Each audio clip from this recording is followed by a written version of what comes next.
Well, friends, we are one day away, less than 12 hours from finally playing the game to that trailer that we saw a year ago.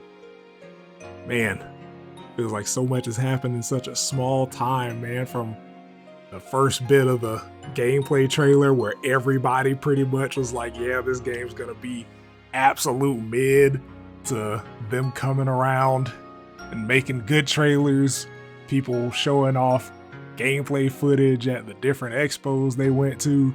Basically, like the media campaign for this game did a complete 180, and it's honestly kind of indicative of the series in a way. It's like a lot of the people that played the game early and a lot of the reviewers are saying, this is a breath of fresh air. It's a good new step for the franchise. And I feel that way too, man. I really do. For a few reasons. Primarily because, this is the type of game that this is. Sonic's never done before, obviously. So, they don't have a lot of experience making an open world platforming game, especially with the speed physics of Sonic. So I'm excited to see that, but also just from everything that I've seen, man, the footage from the open world looks really good. Combat looks fun.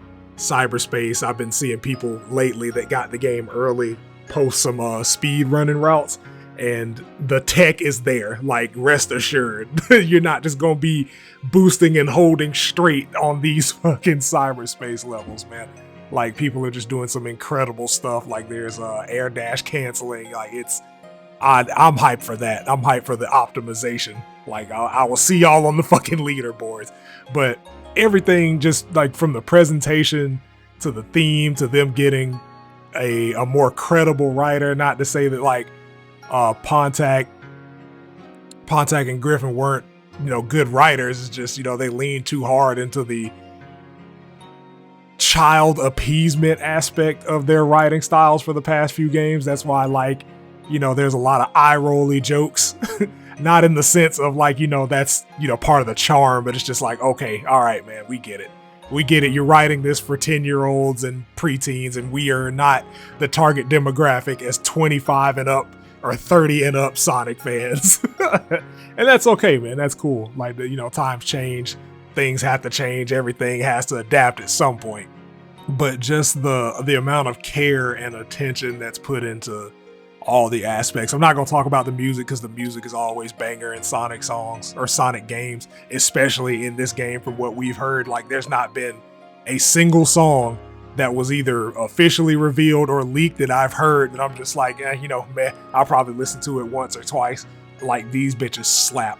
But from the gameplay perspective, you're blending the traditional boost style levels, and again, from what I've seen, it looks like the speed run tech is returning, because a lot of stages, specifically in Forces Lost World, you kind of could just run. More so Forces than Lost World, because Lost World had the parkour aspect of it.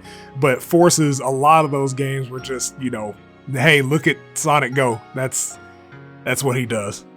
There's not a lot of user input required outside of some janky QTEs, but this is honestly the most involved that I feel Sonic has ever played, because literally everything you do in this game is direct user input. From the combat to the platforming in the open world, you get to make your own experience, and it's honestly shocking that it took 31 years for Sonic to get an open world game.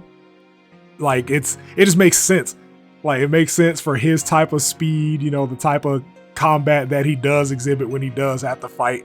It just makes sense for it to be in an open world. And there are some issues, there are some things that people don't like. I'll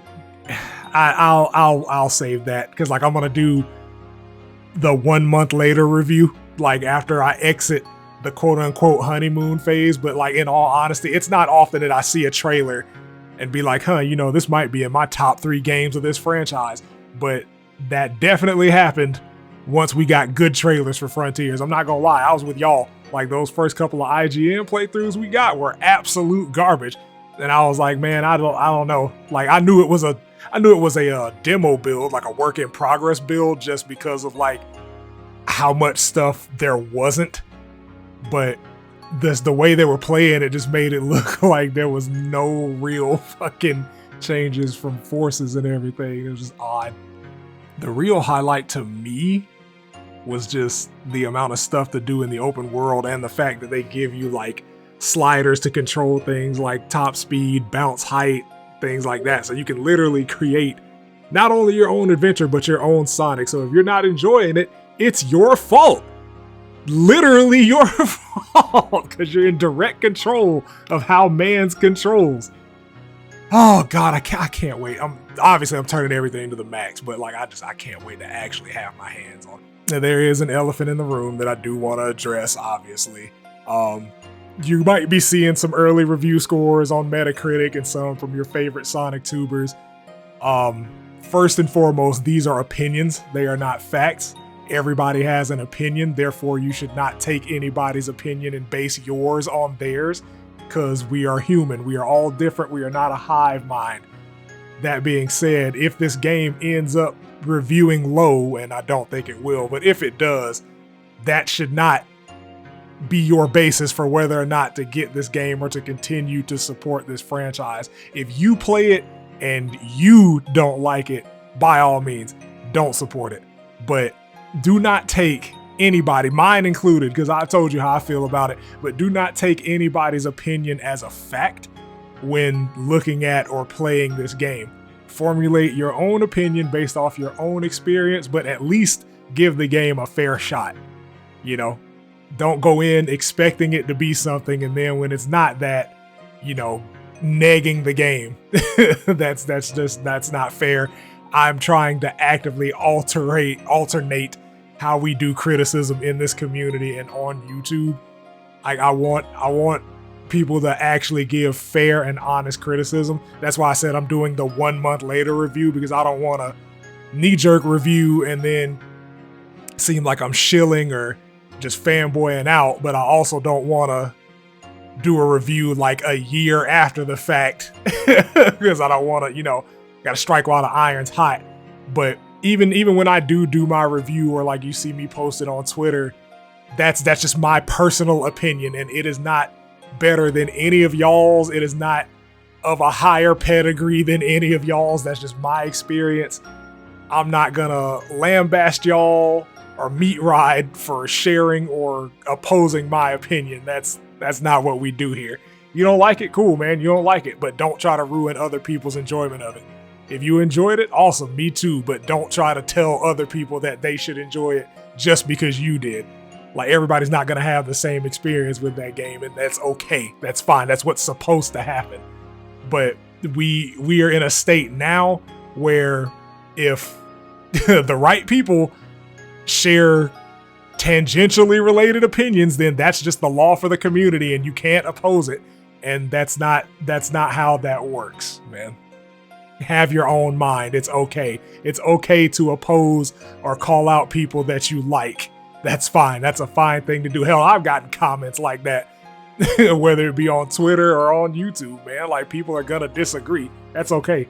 I'm not opposed to disagreement or debate. What I am opposed to is, excuse me, trying to steer someone's opinion in one way or the other just because it's your opinion. Now, if they're objectively wrong about something, or if they're misinformed, or if they're just feigning ignorance to try and confirm their own bias, then absolutely you can call them out for that. But to say I'm not buying this game because Metacritic gave it such and such score, or Games Radar, or, you know, you insert YouTuber here said that the game was bad, that's not fair to yourself. Because you're basically basing your opinion on somebody else's opinion. Doesn't matter if one person or a million people say something. Do it yourself, see if you like it, see if you don't like it. That's like one of the core concepts of this channel. And just one final thing for me, it's just a little personal, because like my cousin was the one who got me into the Sonic franchise. Like, I grew up watching this man struggle through all of those games, and I've continued to play and love this franchise ever since then. I am hype as shit for Frontiers. And it's kind of unfair that, you know, I get to play it and he don't because he passed away 8 years ago now. So like all my streams and videos of Frontiers, kind of like a little dedication to that, because, you know, I know he would have loved this shit, man. Like he was a huge fucking Sonic fan growing up and even up until his passing.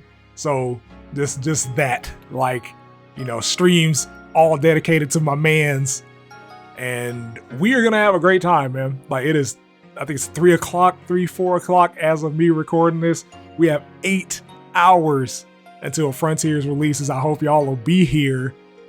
Show up for the streams. I'm gonna do one at midnight. Don't know how long I'm gonna be up because I do have to go to sleep, but I'm gonna do one at midnight, and then I will most likely do another midday stream around maybe like 5 or 6. Just, you know, just so you know, have an idea how to break it up. That's 6 p.m. Eastern time, by the way, wherever you may live in the world. But I plan on 100%ing this game. You know, I might finish Chronos. I might 100% Chronos day one. Don't know. Have to see how I'm feeling at midnight. I'm gonna crack a Red Bull at the start of the stream and just go crazy from there. Or probably not the start of the stream, because I know that shit'll have me up till like 12 p.m. the next day. So maybe a couple hours. But either way, again, hope y'all will be here at midnight. Share it up. Let your peoples know. Man, we are so close to Frontiers. We're so fucking close. Oh my God.